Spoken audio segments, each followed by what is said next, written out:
Hey guys, ഞാനിന്നേ ചക്കപ്പുഴുക്ക് ഉണ്ടാക്കിയതാട്ടോ. ചക്കപ്പുഴുക്ക് വിളമ്പ് വേണേല് നല്ല വാഴയുടെ അല്ല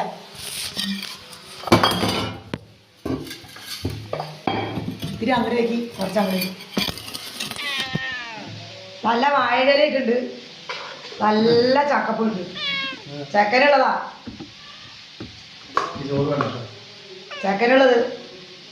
ഓ നല്ലതാ. കോഴിയിറച്ചി വെക്കാം കേട്ടോ. കോഴിയിറച്ചി എടുത്തിട്ട് വെച്ച കോഴിയിറച്ചി.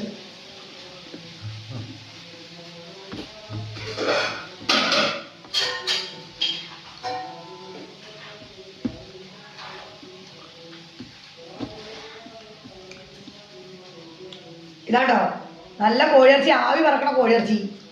ആവി പറക്കണ കോഴിയിറച്ചി ഇത് കൂടെ ഈ ചക്കപ്പുഴുക്കിൻ്റെ നെറുവ് കൂടെ ഇങ്ങോട്ട് ഒഴിക്കും. ഇതാട്ടോ ഇങ്ങനെ ചക്കപ്പുഴുക്കിൻ്റെ നെറുവ് കൂടെ ആവി പറക്കണ കോഴിയിറച്ചി ഇറക്കും. ഓ ഇതാ കായ കണ്ടില്ലേ? ഇതാണ്ടില്ലേ കായ കിടക്കണത്? എന്താ കായ നിങ്ങൾ കണ്ടോ കൂട്ടരെ?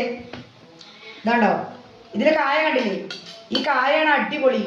കോഴിയിറച്ചിനെക്കാട്ടിലും ടേസ്റ്റാണ് ഇതിലിട്ട കായ. അടിപൊളിയാണ്. കോഴിയിറച്ചിനെക്കാട്ടിലും ടേസ്റ്റാണ് കായ. കായ തിന്നാനാണ് ഏറ്റവും രസം. ഇനി എൻ്റെ കുട്ടി വന്ന് കഴിച്ചാൽ മതി. ഞാൻ അമരപ്പയർ ഉപ്പേരിയൊക്കെ ഉണ്ടാക്കിയിട്ട് ഇനി ഇതിൻ്റെ തലപ്പത്ത് ഞാൻ 2 പപ്പടം വെക്കും. ഓക്കെ, തലപ്പത്ത് 2 പപ്പടം വെക്കും.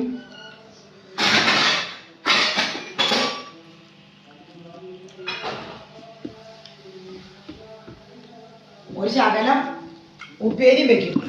നിങ്ങൾക്ക് ഞാൻ കാണിച്ചു തരാം കൂട്ടുകാരെ. ഇതാ ഇന്നത്തെ ഫുഡാണ് എൻ്റെ മകൻ്റെ. അവന് ചോറ് വേണ്ട പറഞ്ഞു.